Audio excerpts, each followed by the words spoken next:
வினாக்கள் விடைகள். மாண்புமிகு உறுப்பினர் சுந்தர். மாண்புமிகு பேரவைத் தலைவர்களே, உத்திரமேரூர் ஊராட்சி ஒன்றியத்தில் 10 கிராமங்களுக்கு கூட்டு குடிநீர் திட்டத்தை தமிழ்நாடு குடிநீர் வடிகால் வாரியத்தின் மூலமாக செயல்படுத்த வேண்டும் என்று உங்கள் தொகுதியில் முதலமைச்சர் திட்டத்திலே எழுதி வழங்கப்பட்டிருக்கிறது. அது சம்பந்தமாக ஏற்கனவே குடிநீர் வடிகால் வாரியம் ஒரு மதிப்பீடு தயார் செய்யப்பட்டிருக்கிறது. குறைந்த ஒரு 5 கோடி ரூபாய் தேவைப்படுகின்றது. எனவே அதை மாண்புமிகு அமைச்சர் அவர்கள் நிறைவேற்றி தருவாரா என்பதை அறிய விரும்புகிறேன். மாண்புமிகு அமைச்சர் அவர்கள். மாண்பு பேரவைத் தலைவர்களே, மொத்தம் தமிழ்நாட்டில் 19 கூட்டு குடிநீர் திட்டங்கள், புதிய திட்டங்கள் உருவாக்கப்பட்டது. அதில் ஒன்றிய அரசினுடைய ஜல்ஜீவன் திட்டத்திலே அவர்களும் நிதி ஒதுக்கி தருவதாக சொல்லியிருக்கிறார்கள். இப்போது இந்த ஆண்டு நம்முடைய மாண்பு முதலமைச்சர் அவர்கள் நிதியமைச்சர் சட்டமன்றத்தில் அறிவித்தது 7 திட்டங்களை அறிவித்தார்கள். மேற்கொண்டு ஏற்கனவே அறிவித்த திட்டங்கள் 3, 10. இப்போ ஒரு புதிய திட்டமாக 11 திட்டங்களுக்குரிய நிதி இந்த ஆண்டு மாநில அரசின் சார்பாக கொடுப்பதாக நிதித்துறை அமைச்சரும் நிதித்துறை செயலாளரும் ஒத்துக்கொண்டிருக்கிறார்கள். மாண்பு உறுப்பினர் உத்திரமேரூர் தொகுதியில் அவருடைய பகுதியிலே 10 கிராமங்களுக்கு தேவை என்று சொல்லியிருக்கிறார். 5 கோடி தான் தேவை என்று சொல்லியிருக்கிறார். உரிய முறையில் செய்து அதை இந்த ஆண்டை செய்வதற்கு அனைத்து நடவடிக்கைகளும் எடுக்கப்படும் என்பதை தெரிவித்துக் கொள்கிறேன். மாண்புமிகு உறுப்பினர் பிச்சாண்டி. மாண்புமிகு பேரவைத் தலைவர் அவர்களே, குழந்தைகள் மையம் கட்டுகிற இடத்திலே பல கிராமங்களில் இடம் இல்லாமல் இருக்கிறது. இப்போது புதிதாக அதோடைய டிசைன் பெரிய அளவில் இருக்கிறது. அதனால் அந்த கிராமங்களிலே அந்த குழந்தைகள் மையம் கட்டப்படாமல் இருக்கிறது. அதேபோல் குழந்தைகளும் குறைவாக இருக்கின்ற அந்த கிராமங்களில் பழைய முறையிலேயே அந்த கட்டிடத்தை கட்டுவதற்கு அரசு நடவடிக்கை எடுக்குமா? இது போன்ற பெரிய கட்டிடங்கள் கட்டுவதற்கு பல்வேறு இடங்களில் இடம் கிடைக்காத நிலையில் இதை உணர்ந்து அதை அந்த படிக்கின்ற குழந்தைகளுக்கு தகுந்த அளவிற்கு அதனுடைய டிசைனை அமைப்பதற்கு அமைச்சர்கள் முன் வருவாரா என அறிய விரும்புகிறேன். மாண்புமிகு அமைச்சர்.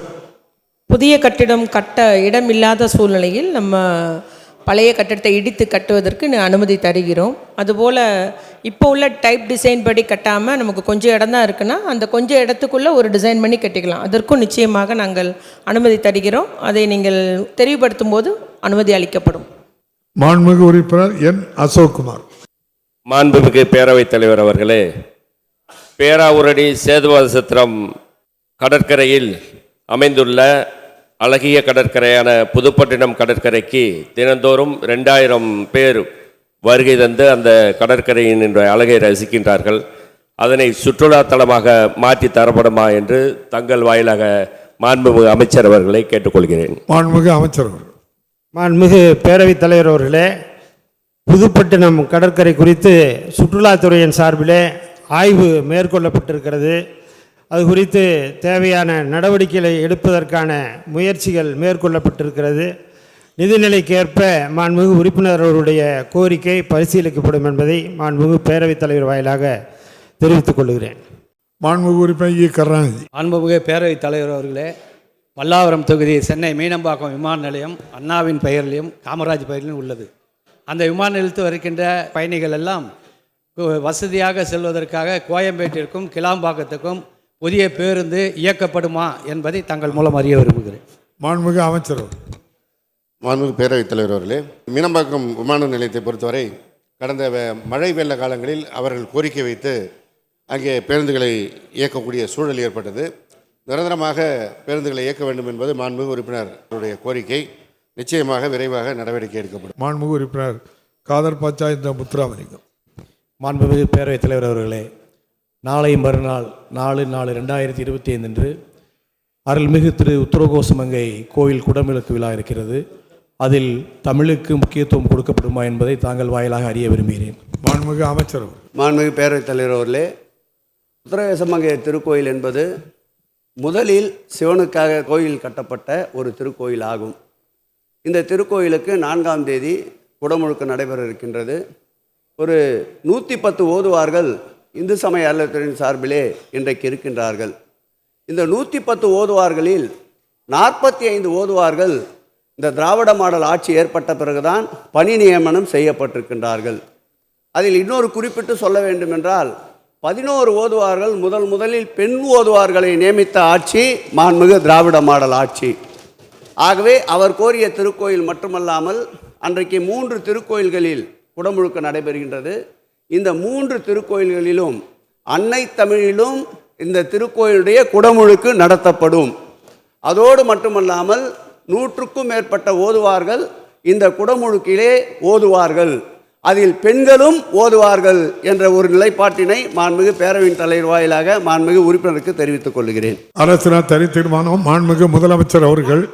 மாண்புமிகு பேரவைத் தலைவர் அவர்களே, தமிழ்நாட்டைச் சேர்ந்த இந்திய மீனவர்கள் இலங்கை கடற்படையினரோடு தொடர் தாக்குதலுக்கு உள்ளாகி வருவதை கனத்த இதயத்தோடு இந்த மாமன்றத்தில் நான் பதிவு செய்ய கடமைப்பட்டிருக்கிறேன். முற்றுப்புள்ளி வைக்க முடியாத தொடர் பேரழிவாக இது அமைஞ்சிருக்கு. அங்கே எத்தனை அரசியல் நிலைமைகள் மாறினாலும் தமிழ்நாட்டைச் சார்ந்த இந்திய மீனவர்கள் தாக்கப்படுவது மட்டும் இன்னமும் மாறாமல் இருக்கிறது. தமிழ்நாட்டைச் சார்ந்த மீனவர்கள் இந்திய மீனவர்கள் தான் என்பதை ஒன்றிய அரசு அடிக்கடி மறந்து விடுகிற காரணத்தால் நான் மீண்டும் மீண்டும் அவர்களை தமிழ்நாட்டைச் சார்ந்த இந்திய மீனவர்கள் என்று அழுத்தமாக சொல்ல வேண்டியதாக இருக்கிறது. கடல் நீர் ஏன் உப்பாக இருக்கிறது? கடல் கடந்து போன தமிழனின் கண்ணீரால்னு பேரறிஞர் அண்ணா சொன்னார். கடல் நீர் இன்று ஏன் சிவப்பாக இருக்கிறது? தமிழ்நாட்டு மீனவர் சிந்தி இரத்தத்தால்னு சொல்ல வேண்டிய கவலையான நிலைமையில்தான் நாம் நின்று கொண்டிருக்கிறோம். ஆனாலும் இந்த தாக்குதல் தொடர்ந்துட்டு தான் இருக்கு. இலங்கையில் சில மாதங்களுக்கு முன்னாடி ஆட்சி மாற்றம் நடந்திருக்கு. ஆனாலும் தமிழ்நாட்டு மீனவர் நிலைமை மாறலை. மீனவர் மீதான தாக்குதல் ஓயலை. பாரம்பரிய மீன்பிடி உரிமை கொண்ட நம் மீனவர்கள் மீன்பிடிக்க செல்லும்போது தொடர்ந்து சிறைபிடிக்கப்படுறாங்க. படகுகள் இலங்கை அரசாங்கத்தால் பறிமுதல் செய்யப்பட்டு வருது. நாடாளுமன்ற மாநிலங்களவையில் ஒன்றிய வெளியுறவுத்துறை அமைச்சர் அவர்கள் 97 இந்திய மீனவர்கள் சிறையில் இருக்காங்கன்னு ஒரு புள்ளி விவரத்தை கொடுத்துருக்கிறார். அதில் 11 பேரை கடந்த 27ஆம் தேதி இலங்கை கடற்படை கைது செஞ்சுருக்கு. கடந்த 2024ஆம் ஆண்டு மட்டும் 530 மீனவர்கள் இலங்கை கடற்படையால் கைது செய்யப்பட்டிருக்காங்க.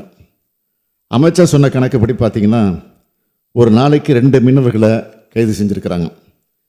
எல்லை தாண்டி வந்தாங்கன்னு சொல்லி அவங்களுக்கு அதிகபட்ச சிறை தண்டனை விதிக்கப்படுது அல்லது அதிகபட்ச அபராதம் விதிக்கப்படுது. அண்டை நாடாக இருந்துக்கிட்டு இந்திய மீனவர்கள் மேலே எந்த விதமான இரக்கமும் இல்லாமல் நம்ம மீனவர்களுடைய வாழ்வாதாரத்தை நசுக்கிற விதமாக, ஏன் அடியோடு பறிக்கிற விதமாக இலங்கை கடற்படையினரும் இலங்கை அரசும் நடந்துக்குது. அது நமக்கு எல்லாம் மிகுந்த கவலை அளிக்குது, கண்டிக்கத்தக்கது. இதனை ஒன்றிய அரசு தடுத்து நிறுத்தணும்.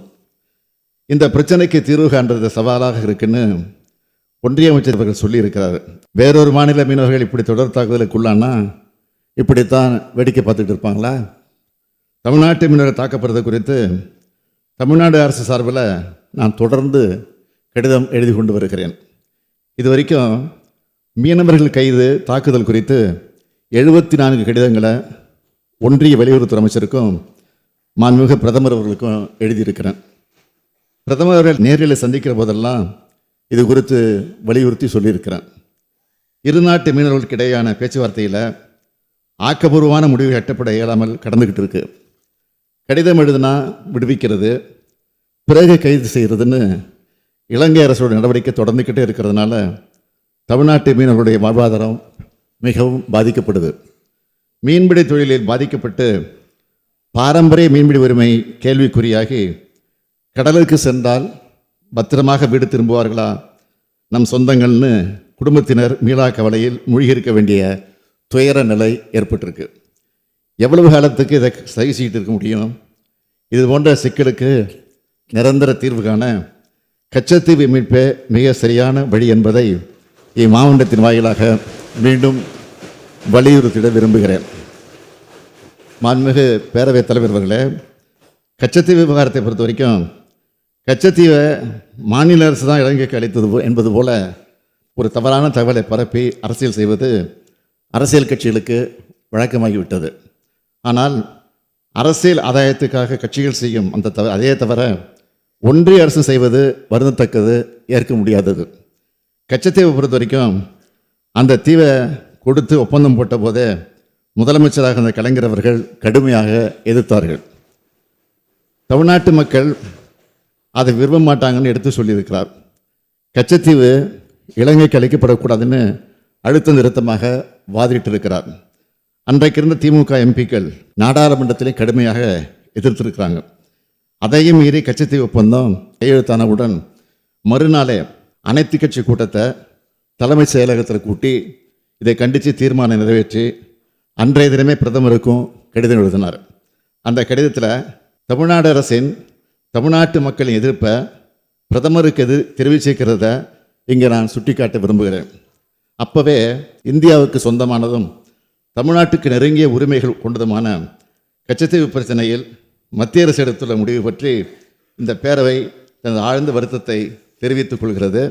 மத்திய அரசு இதை பரிசீலனை செஞ்சு கச்சத்தீவின் மீது இந்தியாவுக்கு அரசுரிமை இருக்கும் வகையில் இலங்கை அரசுடன் செய்து கொண்டுள்ள ஒப்பந்தத்தை திருத்தி அமைக்க முயற்சி எடுத்து தமிழ்நாட்டு மக்களின் உணர்வுகளுக்கு மதிப்பளிக்க வேண்டும் என்கிறது அரசினுடைய தனி தீர்மானத்தை முன்மொழிந்து நிறைவேற்றினவர் நம்முடைய முதலமைச்சராக இருந்த தலைவர் கலைஞர் அவர்கள்தான்.